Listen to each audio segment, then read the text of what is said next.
영상외과 선생님들께서 늘 하시는 말씀 중에 하나가 초음파로 절대 미세석회를 찾으려고 생각해서는 안 된다라고 늘 강조하십니다. 이렇게 초음파로 들어가 버리면 내가 원했던 석회가 제대로 나왔는지 확인하기가 되게 어렵습니다. 특수한 경우가 아니라면 초음파로 자꾸 이제 석회를 찾는다는 그런 생각은 자칫하면 위험해질 수 있다라는 걸 항상 인지를 하셔야 됩니다.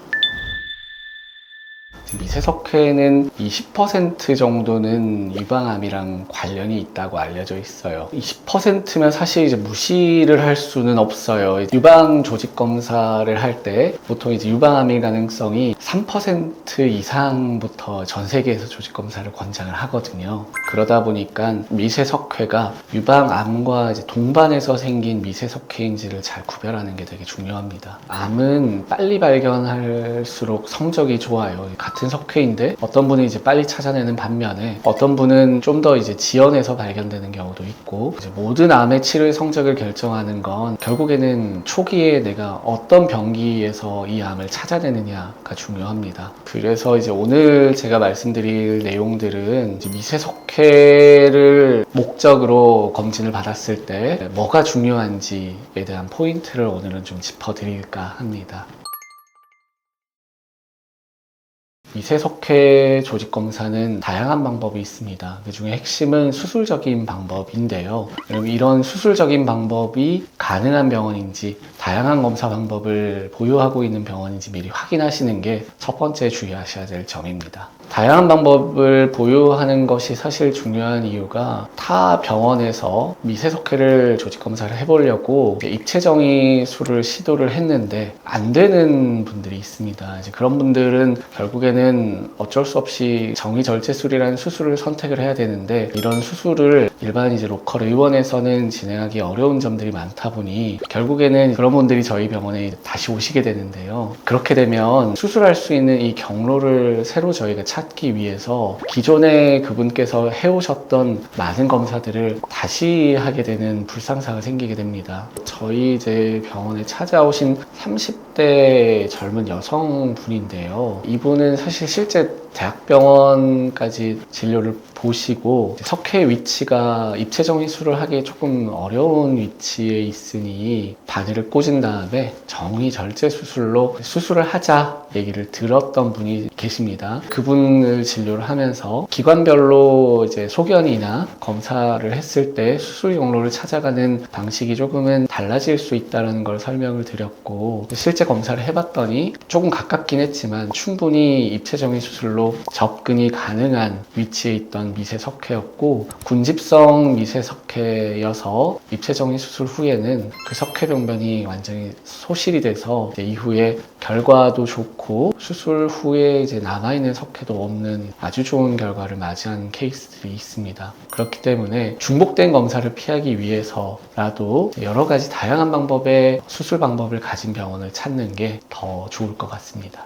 주의하셔야 될 점 두 번째는 초음파를 너무 이제 믿지 마라 라는 부분입니다. 초음파는 석회를 보기 위해 만든 검사 장치는 아니에요. 유방 조직의 변화라든지 그 내부에 있는 혈류, 그리고 구조적인 문제, 혹이 생겼을 때 이 혹이 정말 유방암에 가까운 모양을 띠고 있는지 이런 것들을 확인하기 위한 검사이지 석회를 찾아내기 위한 검사는 아닙니다. 거기다가 유방암과 관련된 초기 단계의 미세석회는 초음파로는 찾아내기가 어렵고, 실제 초음파로 미세석회를 자꾸 찾아내려고 하면 다른 모든 것들이 다 이제 그런 석회처럼 보이는 불상사가 생길 수 있기 때문에 항상 이제 유방 전공을 하시는 영상외과 선생님들께서 늘 하시는 말씀 중에 하나가 초음파로 절대 미세석회를 찾으려고 생각해서는 안 된다라고 늘 강조하십니다. 이제 오늘만 해도 이제 그런 분이 오셨는데, 이분은 사실 병원을 거의 이제 4곳을 다녀오셨어요. 검진병원에서 먼저 이제 촬영을 했는데 어느 부위에 미세석회가 있으니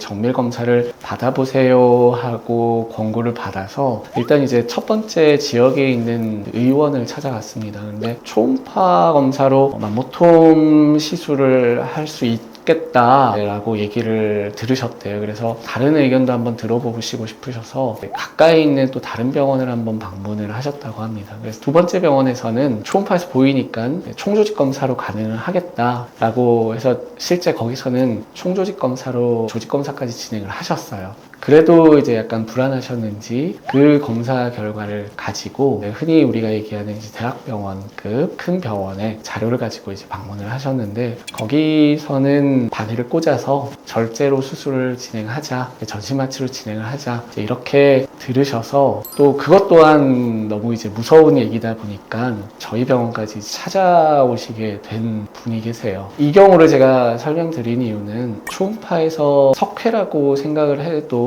그게 석회가 아닐 수 있는 게, 실제 우리나라 여성의 이제 한 60% 정도는 치밀 유방인데 그 치밀도가 굉장히 높은 유방을 가진 분들은 약간 미세석회처럼 보이는 경향이 있어요. 그래서 항상 이제 검사는 내가 원하는 대상을 딱 정확하게 타겟팅을 해야 되는 게 원칙인데, 이렇게 초음파로 들어가 버리면 내가 원했던 석회가 제대로 나왔는지 확인하기가 되게 어렵습니다. 특수한 경우가 아니라면 초음파로 자꾸 이제 석회를 찾는다는 그런 생각은 자칫하면 위험해질 수 있다라는 걸 항상 인지를 하셔야 됩니다. 마지막으로 주의하셔야 될 점은 전문성입니다. 결국에는 이제 검사를 누가 어떤 식으로 하던 간에 이걸 어떻게 판독을 하고 어떻게 이제 루트를 찾아가느냐에도 전문성이 영향을 미치기 때문입니다. 이분은 이제 유방 조직이 얇고 석회 위치가 피부랑 약간 가깝고 하나는 깊이 있기 때문에 입체 정의술이 좀 불가하다. 그렇기 때문에 정의절제술로 이제 석회를 수술을 해달라 라고 해서 의뢰를 주신 분이 계신데, 그 의뢰를 받고 이제 그분과 수술 이제 경로를 확인하기 위해서 검사를 진행을 해봤더니, 실제 이제 저희가 가지고 있는 장비로 충분히 입체정의 수술이 가능한 것으로 확인이 됐어요. 그분은 결국 우리가 목표로 했던 그 군집성 석회를 입체정의술로 잘 확인을 했던 케이스가 있는데, 이 케이스를 설명드린 이유는 결국에는 기관에 따라서 차이가 생길 수 있다라는 점을 말씀드리고 싶어서 이 사례를 가지고 왔습니다.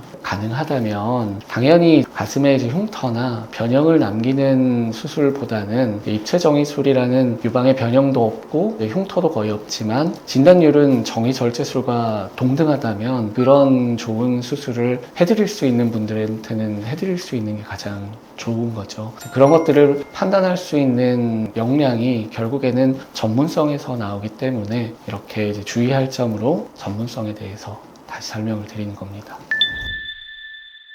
오늘은 이제 사례와 함께 미세석회 수술할 때 주의사항 3가지를 말씀을 드렸는데요. 첫 번째는 중복 검사를 피할 수 있는 그런 이제 다양한 수술 방법을 갖춘 의료기관인지, 그리고 두 번째 주의사항은 초음파에만 의존하지 않고 좋은 장비로 미세석회를 진단하고 조직검사할 수 있는 기관인지, 그리고 마지막 세 번째는 충분히 더 좋은 방향으로 검사를 할 수 있도록 좋은 결과를 이끌어낼 수 있는 전문성을 가진 기관인지, 이 주의사항 3가지를 오늘 짚어드렸습니다. 오늘 준비한 영상은 여기까지입니다. 영상이 마음에 드셨다면 좋아요, 구독 부탁드리겠습니다. 다음에 또 뵙겠습니다.